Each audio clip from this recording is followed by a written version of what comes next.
उसका हिंदी में अनुवाद बताएं तो। देखिए, जो है हम आपको एक कथा सुनाते हैं श्री रामचरितमानस का। भगवान राम से अगर कोई प्रेम तो सब करते हैं, लेकिन कोई सबसे ज्यादा प्रेम करने वाला है तो वो माता कैकेयी है। लोग तो समझ नहीं पाते हैं, कहते हैं कि वो तो वन में भेज दी थी, वो कैसे प्रेम करती हैं। तो वही सबसे ज्यादा प्रेम करती है। वो वन में भेजी थी तो भगवान राम को दिए हुए वचन को पूरा करने के लिए वो वन में भेजी थी। वही सबसे ज्यादा प्रेम करने वाली। सभी लोग, सभी माताएं अपने बच्चे को दूध भात खिलाती हैं बड़े प्रेम से। वैसे ही एक बार माता कैकेयी भी भगवान राम को अपने गोद में बैठा करके और दूध भात खिला रही थी। भगवान राम एक गिलास खाए, 2 गिलास खाए, 3 गिलास खाए, चौथे में हाथ पकड़ लिए।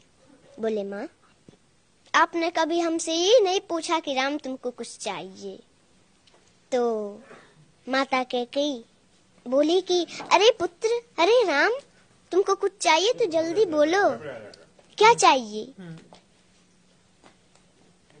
तुमको कुछ चाहिए, जल्दी बोलो। तुम्हें मांगने में देरी हो सकती है, मुझे देने में देरी नहीं हो सकती। भगवान राम बोले, माँ, पहले मेरी कसम खाओ कि जो मैं मांगूंगा वो दोगी। माता कैकेयी बोली, हाँ राम, मैं तेरा कसम खाती हूँ, जो तुम मांगोगे वो हम देंगे तुमको। मांगो, क्या चाहिए? भगवान राम बोले, माँ, लेकिन जो मैं मांगने जा रहा हूँ अगर वो आप दे दोगी तो संसार में कोई भी आपका नाम, अपने बच्ची का नाम नहीं रखेगा। तो कैकेयी माता बोली, मुझे मंजूर है राम, बताओ ना क्या चाहिए।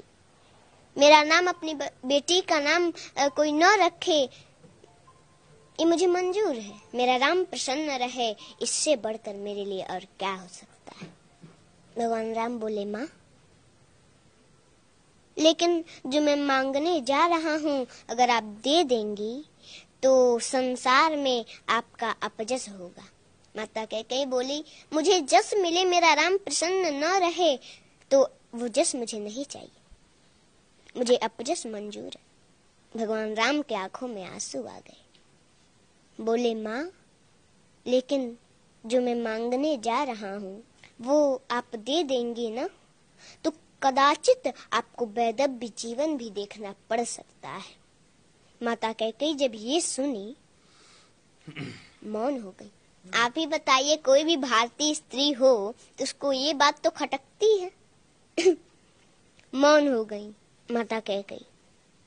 थोड़ी देर मौन रही, फिर कुछ देर के बाद बोली, राम, मुझे कदाचित वैधव्य जीवन ही क्यों ना देखना पड़े, वो भी मुझे मंजूर है। बताओ तुम्हें क्या चाहिए।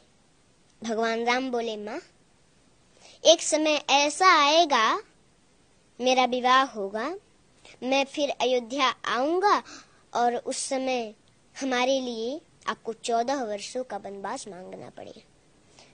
जब कैकेयी माता वनवास सुनी तो तुरंत धड़ाम से गिर पड़ी, जमीन पर बेहोश हो गई। भगवान राम ने जल से छींटा मारे तो कुछ देर के बाद होश आया।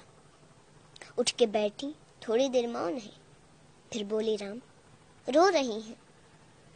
बोली, राम, देखो, मुझे अपजस भी मंजूर है, मेरा नाम, अपनी बेटी का नाम संसार में कोई न रखे ये भी मंजूर है, कदाचित तो ना देखना पड़े वो भी मुझे मंजूर है, लेकिन मेरा राम मुझसे दूर रहे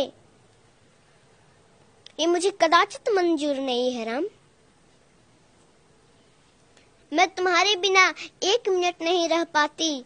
तुमने 14 वर्ष सोच भी कैसे लिया राम? ये वरदान वापस ले लो, मैं नहीं दूंगी, मैं नहीं दे सकती है वरदान। भगवान राम बोले, माँ, आपको ये वरदान देना होगा क्योंकि आपने हमारी कसम खाई है, और अगर मैं बन नहीं गया तो सरभंग ऋषि की जो है मांस गल चुके हैं, बस हड्डियां बची हैं जो कि अब सूख रही हैं। माता सेवरी, उनको हमारा दर्शन कैसे होगा माँ? उनको बन जाना पड़ेगा।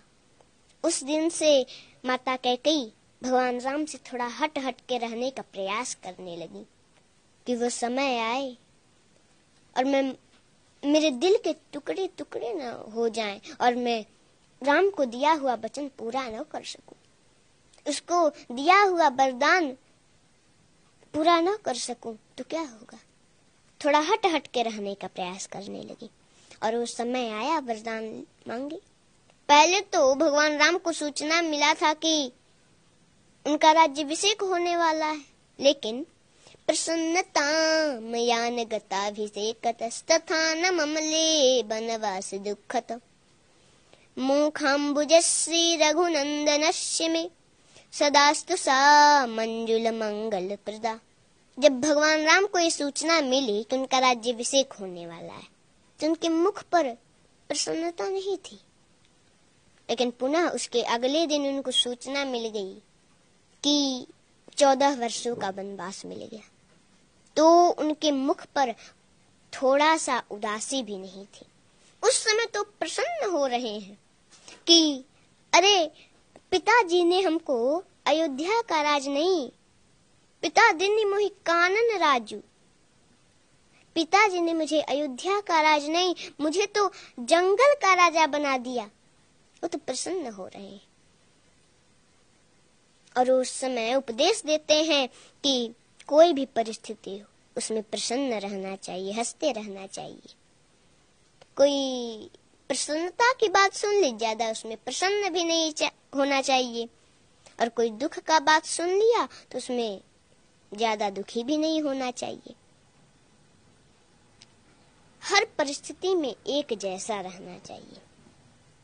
जी देखिए, पुत्र और माता के बीच का जो प्रेम है वो इन्होंने कितने प्यार से समझाया है। इतना इससे पहले भी कई बार राम कथा सुनी होगी, कई बार आपने मंचों पर सुनी होगी, मैंने भी सुनी है, टीवी में देखा है, कई बार मम्मी के साथ सत्संग जाना हुआ है, लेकिन इतना प्यार से आज तक कभी नहीं सुनी। इतने मधुर आवाज में कहाँ पे ठहराव देना है, कहाँ पर पिच गिराना है कि आप उस वाक्य से जुड़ पाए, कहाँ पर पिच उठाकर हाई बोलना है, ये एक कला है।